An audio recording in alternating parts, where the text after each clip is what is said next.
Hey guys, Robert here. Now this is a Kickstarter review, not a preview. This was not paid for in any way.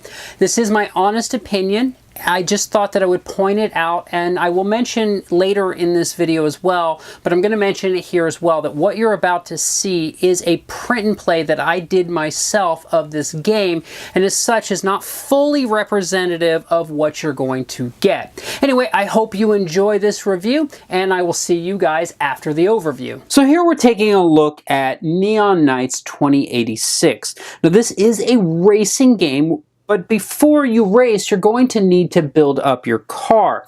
The game is set in this dystopian future where lots have changed, including even currency is now poker chips from the old world. The game itself, by default, is played over 3 rounds. Now, you can shorten or lengthen that as you wish, but by default, the rules do state 3 rounds. Each round will have 3 major phases to it. The first phase being preparation. In the preparation phase, whoever is in last place is going to get to build the track. Now this serves as a way to help the player who's currently behind try to get ahead in the next round by maybe laying the track out a little more to their advantage or the disadvantage of their opponents. The only rules about setting up the track is that you're going to use 8 tiles, and that everything must fit within the playing area. Next up, we're going to shuffle the fan betting cards, and we're going to deal each player 1 of those cards.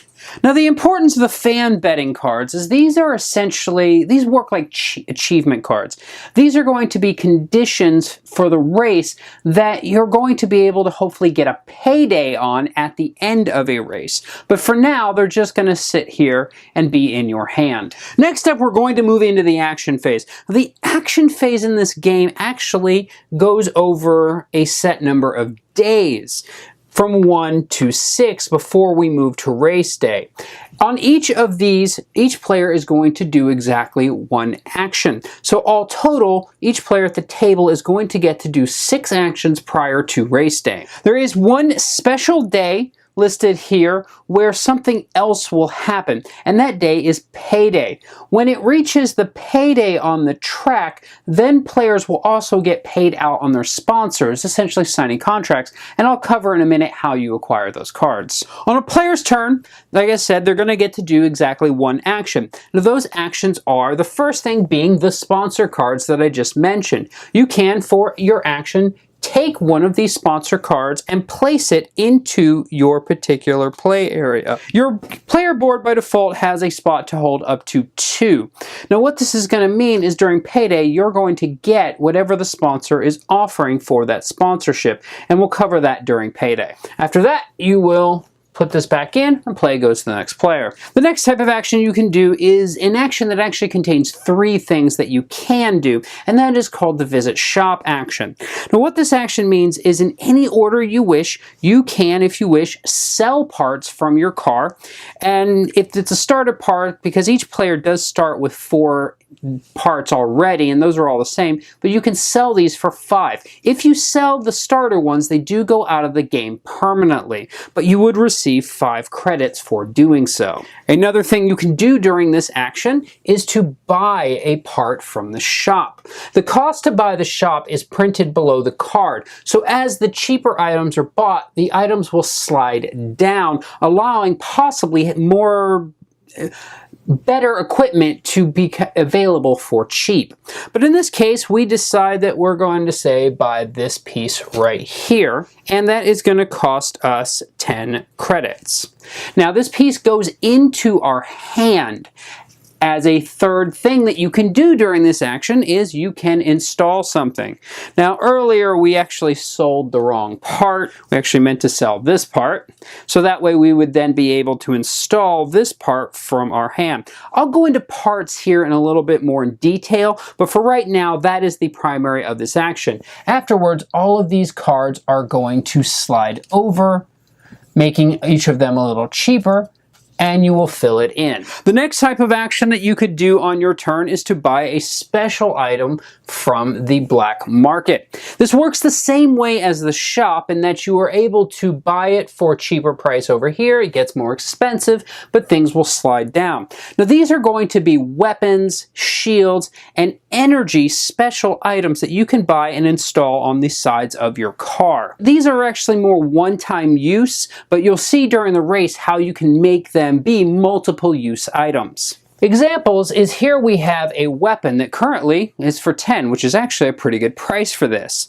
This item could be installed right here on this vehicle and it would cost us 10. What that's going to do is for a weapon is it's going to get us some stats. We see here that we can attack up to one opponent with it. It has a range of up to 2 spaces and it does 2 damage. And that would go here on our car. Again, they go into your hand and then you can install them. Shields will allow you to mitigate damage that other players are doing on you. And these little energy ones are more like little power boosts, which we'll explain in a minute why that's important during a race. Again, everything slides over and we fill in the next spot. Another action you can do on your turn is to simply draw yourself another fan bet. So you just draw one, add it to your hand, and that's it. Another action you can do is you can spend 5 credits to repair 1 armor. Each car starts with a maximum number of armor points depending on how many players in the game. Here in this 4-player game, each player started out with a maximum of 12 AP.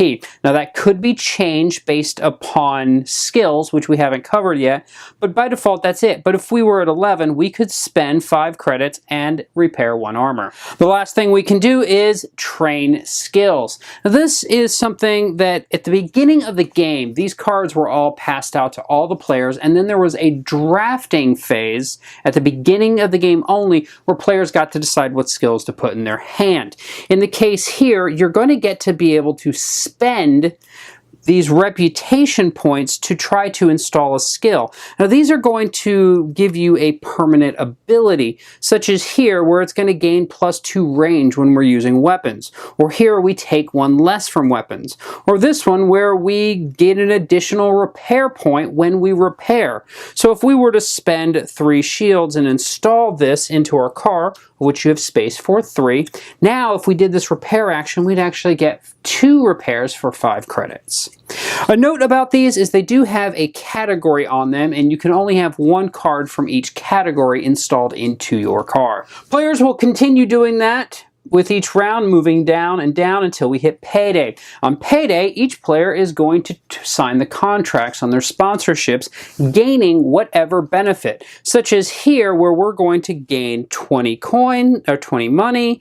Let's see, and we are going to go up 2, or up 1 rather, on this little lightning energy tracker. And then this will go away to be used at a later date in another round. In this same phase, players will get to do an additional action. We'll move into the next one. Players do an action, and then it's race day. On race day, players do not get to do any other actions. We are going to move into the racing phase of the game. Now, during the racing phase, the first turn is different than all subsequent turns. The first thing that's going to happen is each player in player order will get to set a starting speed on their board. Now this speed can be anything you wish. So blue, who is currently first, could decide he's going to go 6. Then green decides to go 7. White decides to also go 7 and should have been in 2 to start. And maybe the pink player here decides to throw caution to the wind and go with 8. After this, then in player order, each person is going to move out the number of spaces that they have set their speed to. So in the case of blue here, we'll just skip to them. He's going 6. So that means he would go 1, 2, 3, 4. Not the best move. So we'll say that he went 4 here. Now, one thing to note is you've got these little lasers here. These indicate a maximum safe speed. Well, we're currently traveling in yellow speed, and we're going to come through an orange thing here. That means we have to roll the difference between the colors. In the case of this, it's just going to be 1. So we've already went 1, 2, 3, 4, and we still have 2 left. Let's see what happens. So we roll a 4. Now, the way the game is set up in the final version is these will be custom dice, but for now we're using a conversion chart on a d6. On a roll of 1, we're going to lose 2 speed and 2 damage. On a 2, 3, or 4, we're going to lose 1 damage and 1 speed, and on a 5 or 6, we're going to get no damage. We rolled a 4, so we're going to lose a damage and lose a speed. So we slow down just a little, and we only go 5, so we're still going to move 1 more. In addition, because we took damage, we're going to lose a fan. Now, we apparently had already lost 1, so we're going to be at 4 now. If we had rolled a 5 or 6, which is considered a blank, we actually would have gained a fan for each of the blank dice that we roll if they are all blanks. The fans cheer for your amazing acrobatics on the raceway. Now that's the first round of the racing, with each player doing the exact same thing. And something like this, players probably would have went a little slower. After that, each round is going to start a little different. The first thing that's going to happen is we're going to adjust the player order based on speed. Whoever's going the fastest will move first and further down. So in this case, if we were to readjust, the pink player would now become the first player. These two would be tied, and blue would be in the last player. For the breaking of tie, what you're going to do is you're going to look at these cards here. And earlier when we bought this card and upgraded, it also had a power rating. So we're able to break any ties with these numbers. In addition, if we had any of those shields, we could maybe flip them over to temporarily boost our power rating. But in this case, these players don't, and it's going to be only based on the color speed that you're going. So in this case, they're both in yellow, so we're only looking at the card of yellow for them. Again, it's still 0 for both, so they're tied. If we're tied at that point, we just remain in the same order as prior. Next up, the player whose turn it is to go is going to get to adjust their speed. You can move up, down, or you can stay where you are. If you wish to go up or down, you're going to have to use the parts on your card to do so, such as here where let's say the blue decided to speed up. Well, they have a +1 and a +1, so they can do 1 plus those numbers. So in this case, they would get to go up by up to 3. So let's say they decide to go 1, 2, 3, so now they're going to 8. Other players will be doing the same things on their turn, but it's all as 1. So now the blue player is going to get to move 8 spots. Now when you're moving, you go forward or diagonal. So we could go 1, 2, 3, 4, 5, and it looks like we've made a bad decision again going that fast. So we're going to go 6. This to this means we're going to roll 2 dice. Not good. That's 2 damage bringing us down, and that's another damage bringing us down. So we're looking at 3 damage, and earlier we should have taken 1, now 1, 2, 3. In addition, we're going to lose a fan. And since we've already traveled the spaces that we got, we're going to stop there. Now the importance of these icons that you see on the board. Let's say the pink player at some point decided to shoot. So we'll say pink player was there.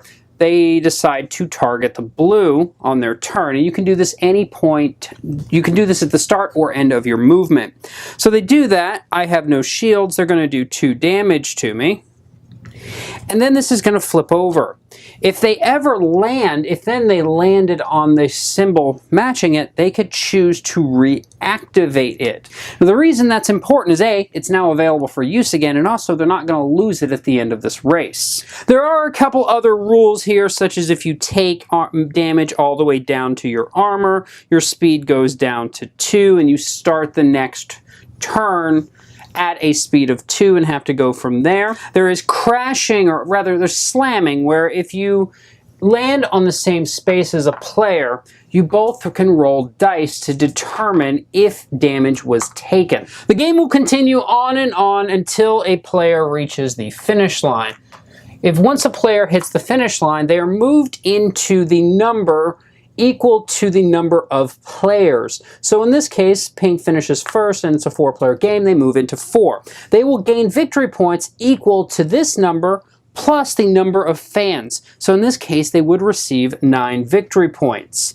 At this point, the other players have the end of this round to complete their race. So let's say blue manages to cross, gets 3, has 4 fans, would get 7 victory points. But let's say that these two did not finish in time. They still will be seated back to the board based on their position. So basically you don't finish the race, but the race is considered to have finished. So green would move into the 2 and would get its victory points. However, purple here is not going to get the victory points for the fans. Whoever is in the final place, purple here would just get 1 victory point. A quick note that I did not mention is also during a race you are able to discard parts from your car to gain their benefit, such as here where we could discard, let's see, such as this one here, where actually we could take this back to our hand to do a hard break of 2, or this one here where we could bring it back to our hand to re-roll a die. This one here where we could discard it to gain a repair. In addition, during the race, if you're ever going at the 2 or 3 speed, you can repair your vehicle using these nanobots at that rate. So if I was going at 2, I could also enact 2 repairs on my vehicle as part of my racing turn. After the race, we're going to go into a phase where we're first going to check our fan bets and see if we completed them. As I said, these were achievements. Now these will do various things, such as this one here, where it means that I need to complete a race with 5 fans, in which case I get 25 credits. Or this one, where I need to use 2 of these specials during the game during the race, and then I will receive this. So if you complete that during the race, you'll get to cash those in. Otherwise, you keep those in your hand for hopefully completing at a later race. You will change the player order based on who has the least amount of points forward, and then we'll do a cleanup phase. We will empty these lines here to a discard pile and refill them in so that everything cycles. Any player that has face down cards attached to their cars will lose those. We'll return this round marker back to round 1. Every player will adjust their fans back up to 5 and play will start again. By default, as I said, we're going to go for 3 rounds, but if you wish to go more, you can. At the start of the next round, the person in last place will build a whole new track, and you will race all the way to the end again, hopefully building up your car a little more each time. After the set number of rounds has occurred, whoever has the most points is the winner. So that's a look at Neon Knights 2086. Now what you saw there was a print-and-play prototype of the game, and as such the final copy will look a little different when you receive it. When I first found out about this game, honestly, I wasn't that interested in it. Racing games have never really had an appeal to me, but games with a nostalgic feeling to them do, and this game has a lot of that going on, so I gave it a shot. I described it to someone recently as Miami Vice meets Tron meets Mario Kart, and that feels pretty accurate to the theme here. What I found in the game, however, really surprised me. I really like this game. I found myself enjoying how racing your car is only just a part of what this game has to offer. The fact that you spend several rounds, round to round, building up your car and taking on those sponsorships really adds a depth here that I wasn't expecting in a racing game. From turn to turn, I found myself in a bit of dilemma. Do I take that cheap but excellent part, or should I grab that available lucrative sponsorship? If I choose one, is my opponent going to take the other one? Should I splurge and buy that expensive part, or wait and let it go down the line? Or do I hopefully just wait? It led to this push your luck interaction section of the game that really resonated from turn to turn and even throughout the race. There's just a high degree of risk reward to be found in this game. I also found the game was interesting from round to round, as the person in last place will always be rebuilding a different track each time, and that could really change my strategy, and I think that that's going to lead to a lot of replayability here. The artwork in the game is really impressive and really fits this theme. Everything in this game fits the theme really well. With all that said, though, I did have some issues, and it's mostly to do with my prototype rules, I think. The first, playing 2 players. The game just isn't as fun at 2 players. The scoring seems a little off, but the designer assures me that this is something being addressed, and by the time you're seeing this, it might have already been changed. Speaking of scoring, it's another thing that had me feeling a little wanting. Even in a 6-player game, the max score you're going to get in a single round is 11, and it just felt a little lackluster, especially with the scoring going up so high. I think that I just really would have liked to have seen some other scoring opportunities besides fans and finishing the race. Maybe some scoring related to damaging your opponents. I'm a big fan of games with multiple paths of victory, and this one just led me down the same track. Overall, what I found was a wonderful little racing game that tries to be more than just cars on a track. It has a, shall I say it, engine building aspect to it, and I really enjoyed that. I still do hold some reservations because of the game at 2 players, but at 4 and 6 players, this game is an absolute blast to play, and everyone at the table agreed. So this one's going to get a recommended approval from me. I hope this has given you an idea of how Neon Knights 2086 plays, and if it's something you might be interested for you and your play group, and if so, maybe consider backing them, and I look forward to seeing you guys the next time we talk. Hey guys, so thanks for getting all the way to the end of this. I hope you enjoyed the review, and I have one other thing to say to those who are watching this all the way to the end. The print and play copy that I showed in this game, I'm going to be giving away. Once the campaign is over, anyone who has left a comment below and has subscribed to my channel, I'm going to randomly draw one person, and I'm going to send them that entire playable 4-player print and play that I did show earlier in this video. So go ahead, leave a comment, subscribe if you haven't, and we'll announce a winner when their Kickstarter has completed.